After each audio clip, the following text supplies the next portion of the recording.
नमस्कार, स्वागत है आप सभी का पंजाब केसरी टीवी में और मैं हूं आपके साथ कृतिका। इस वक्त की बड़ी खबर आ रही है मध्य प्रदेश से, जहां पर बागी विधायकों पर अब कहीं ना कहीं शिकंजा कसता हुआ नजर आ रहा है। सुप्रीम कोर्ट की तरफ से ये शिकंजा कसने वाला है। इस वक्त की बड़ी जानकारी आपको दे रहे हैं। 22 विधायकों को लेकर के ये नोटिस सुप्रीम कोर्ट की तरफ से जारी किया गया है और अब कहीं ना कहीं ये शिकंजा मध्य प्रदेश कांग्रेस के बागी विधायकों पर कसा जा सकता है। सुप्रीम कोर्ट ने प्रोटेम स्पीकर को भी तलब किया है। 22 विधायकों को अयोग्य ठहराए जाने पर यह सवाल किया गया है। वहीं कोर्ट ने 1 हफ्ते का समय दिया है और 1 हफ्ते के अंदर जवाब देना है। तो इस वक्त की बड़ी जानकारी आपको दे रहे हैं। और वहीं जो 22 बागी विधायक हैं, अगर ये अयोग्य साबित होते हैं तो ये चुनाव नहीं लड़ पाएंगे। इस वक्त की बड़ी जानकारी आपको दे रहे हैं। कोर्ट ने 1 हफ्ते का समय दिया है, 1 हफ्ते के अंदर जवाब मांगा है। अयोग्य घोषित होने पर ये 22 बागी विधायक चुनाव नहीं लड़ सकते। आपको बता दें कि आने वाले समय में 28 सीटों पर उपचुनाव होना है, जिसमें से 22 बागी विधायक भी हैं। ऐसे में देखना होगा कि सुप्रीम कोर्ट की तरफ से क्या कुछ और नई चीजें सामने आती है। क्या ये शिकंजा 22 विधायकों पर कसा जाता है या नहीं।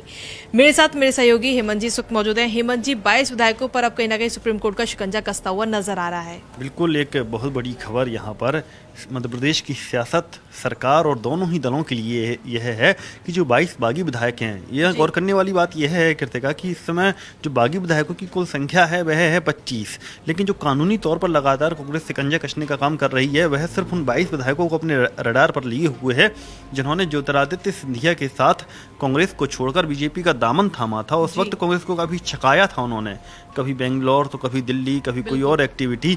तो लगातार बीजेपी को, कांग्रेस को सत्ता से दूर करने में जिन्होंने अहम भूमिका निभाई थी, उनके पीछे कांग्रेस कानूनी तौर पर अपना हाथ धोकर पीछे पड़ी हुई है। और अब उन सभी विधायकों को यहाँ पर सुप्रीम कोर्ट के दरबार में जब कांग्रेस पहुंची तो वहाँ पर कल जब इस मामले में सुनवाई हुई थी तो उसने प्रोटेम स्पीकर को, क्योंकि मौजूदा समय में अभी पूर्णकालिक स्पीकर मध्य प्रदेश में नहीं है, प्रोटेम स्पीकर के तौर पर रामेश्वर शर्मा अपनी भूमिका निभा रहे हैं, तो यहाँ पर प्रोटेम स्पीकर को तलब किया गया है। और प्रोटेम स्पीकर से यहाँ जो समय दिया गया है, एक 3 हफ्ते का पहले समय दिया गया था, उनसे पूछा गया था कि आखिर अब जो 3 हफ्ते का जो समय कि हमें ये बताइए कि इनको अयोग्य घोषित किया जाए या नहीं किया जाए। अगर अयोग्य घोषित नहीं किया जाए तो उसके पीछे कौन से कारण जिम्मेदार हैं, और अगर जो अब तक इसको जो लेतलाली जो धीमे धीमे करके एक दिन करके टाल रही है सरकार, इस विषय में कोई ध्यान नहीं दे रही है, तो इसका क्या, इसके पीछे कौन से मुख्य का पहलू जिम्मेदार हैं। तो इन्हीं तमाम विषयों पर कल प्रोटेम स्पीकर को तलब किया गया था, लेकिन बाद में कांग्रेस ने इस पर आपत्ति जताई। जो कांग्रेस की तरफ से जो अधिवक्ता कांग्रेस का पक्ष रख रहे थे विवेक तनखा जी, उन्होंने कहा कि 3 हफ्ते का समय बहुत ज़्यादा समय हो जाएगा, हमें जल्दी से जल्द, क्योंकि ये मामला पहले ही लगभग 6 महीने पीछे खिसक चुका है, इसलिए इस समय को इसको और टाला जाए। और फिर इसके बाद सुप्रीम कोर्ट ने समय को 1 सप्ताह का समय कर दिया है। अब 1 सप्ताह के अंदर मध्य प्रदेश विधानसभा को यह बताना है कि आखिर उसके जो विधायक हैं, जो कांग्रेस को छोड़कर बीजेपी में आए हैं, जो बागी विधायक हैं, आखिर उनको अयोग्य घोषित क्यों नहीं किया जाए। और आखिर उनके अंदर, चूंकि अब तक सरकार विधानसभा को अपने स्तर पर इस विषय में डिसीजन ले जाना चाहिए था, क्योंकि कई बार कांग्रेस शिकायत कर चुकी है इस मामले को लेकर, तो जाहिर सी बात है अब सरकार की मुसीबत बढ़ना यहाँ पर तय है, बीजेपी की मुसीबत बढ़ना तय है। लेकिन इसके 2 पहलू हैं कृतिका, कि इसका जो सुप्रीम कोर्ट ने अब अपना शिकंजा कसना शुरू किया है, इसका सीधे तौर पर नुकसान किसको है। यहाँ देखने में आता है कि अगर वो 22 विधायक अयोग्य घोषित होते भी हैं, तो अपने पहले दर्शकों को हम अगर समझा दें, अयोग्यता का मतलब यहाँ पर क्योंकि वो उनकी विधायकी पहले ही वो अपनी विधायकी गंवा चुकी हैं, उनको भी अब कोई उनकी विधायकी को और उनके पद से जुड़ा हुआ कोई विशेष उनको यहाँ पर नुकसान नहीं होगा। अब अयोग्यता का मतलब जुड़ा हुआ है कि अब वह आने वाले समय में शायद 6 साल तक चुनाव नहीं लड़ पाएंगे।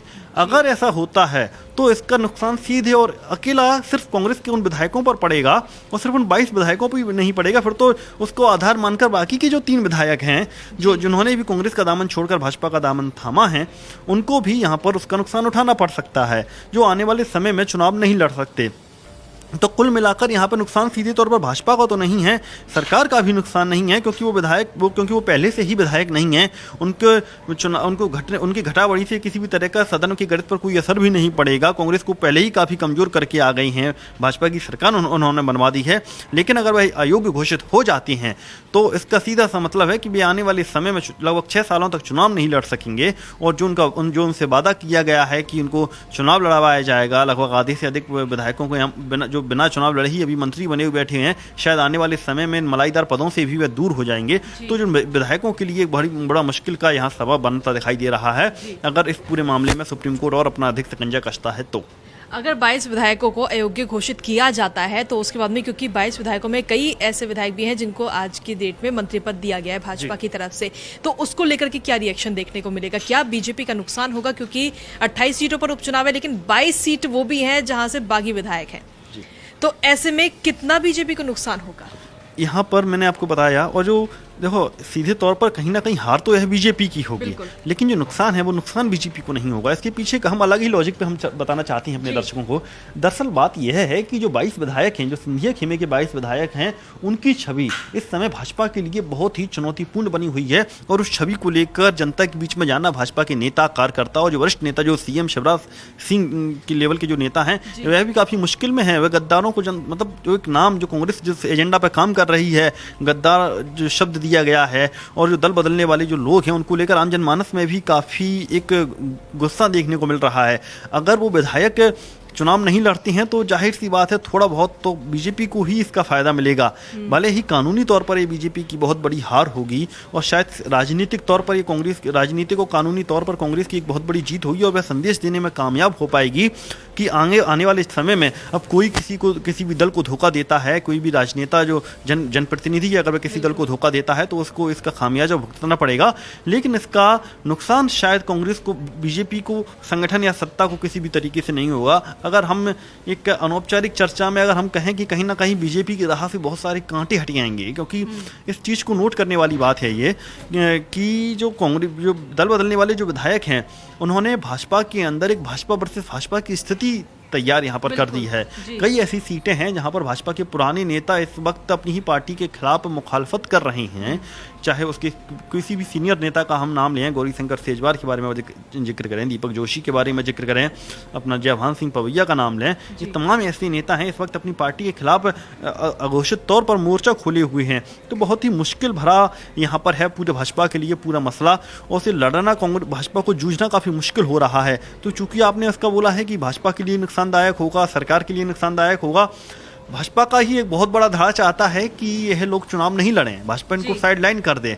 लेकिन चूंकि अब जिस वादे के साथ भाजपा उनको लेके आई है, ऐसे में उस कमिटमेंट को भी निभाना उसकी चुनौती है, और वह इस कमिटमेंट को लगातार अभी तक निभाती हुई दिख रही है। और पार्टी के कई बड़े नेता इस बात का ऐलान कर चुके हैं कि दल बदलने वाले विधायक ही हमारे प्रत्याशी रहेंगे, वही जनता के बीच जाएंगे।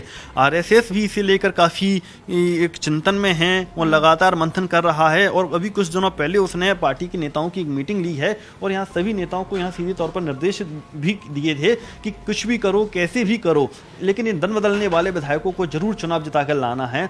तो कहीं ना कहीं अब आरएसएस ने भी खुद को इससे शामिल कर लिया है, क्योंकि इन लोगों को चुनाव जिता पाना बहुत ही मुश्किल है, और कोरोना काल में भी भाजपा इसे लेकर काफ़ी गंभीर बनी हुई है। लगातार चुनाव प्रचार का दौर चल रहा है, उनके लिए वोट मांगे जा रहे हैं, तमाम दिग्गज जमीन पर उतर रही हैं, और अगर वो विधायक शायद अगर सुप्रीम कोर्ट अपना शिकंजा कसता है, एमपी विधानसभा अगर उन लोगों को मनाने में जो सुप्रीम कोर्ट को संतुष्ट करने में नाकामयाब होती है, और उसके बाद भी तमाम ऐसे तथ्य हैं, तमाम ऐसे नियम हैं, अभी सिर्फ नोटिस दिया है, अभी ये नहीं कह सकते कि अयोग्य घोषित हो जाएंगे, लेकिन अगर वह अयोग्य घोषित होते हैं तो इसके बाद में तमाम एक बहुत बड़ी प्रोसेस होगी, और उसके बाद में शायद अगर वह चुनाव नहीं लड़ पाते तो भाजपा के सामने बस एक चुनौती रहेगी, इनको किसी न किसी तरीके से उपकृत करना होगा, जो शायद पिछले दरवाजे से इनकी राजनीति में एंट्री होगी।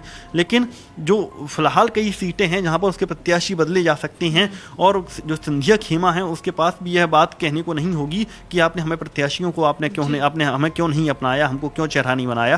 तो बहुत एक तरीके से अगर सुप्रीम कोर्ट का शिकंजा आने वाले दिनों में कसता है तो बहुत बड़े स्तर पर मध्य प्रदेश की राजनीति में बदलाव देखे जा सकते हैं। भाजपा और कांग्रेस दोनों ही इससे प्रभावित होगी, लेकिन सबसे अधिक प्रभावित होने वाले हैं 22 नेता जो कांग्रेस का दामन छोड़कर बीजेपी में आए हैं।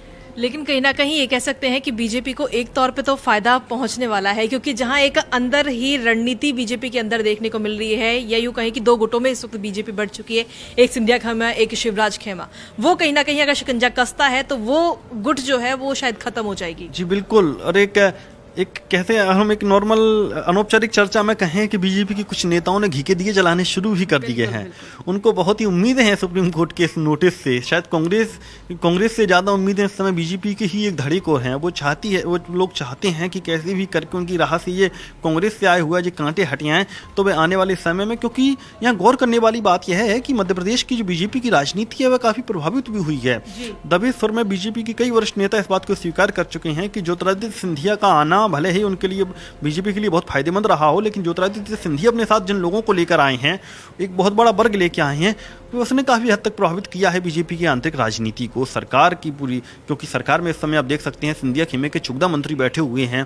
काफ़ी कुछ जो एक बंद मुट्ठी में सरकार चलाने वाले मुख्यमंत्री के तौर पर इनको जाना जाता था, शिवराज सिंह चौहान को, आज बहुत कुछ ऐसा है जो उनके हाथ में नजर नहीं आता है और वो लगातार उन नेताओं को साधने के लिए अलग अलग तरह के जतन करने पड़ते हैं। संगठन में भी इसका कुछ असर देखने को मिल रहा है।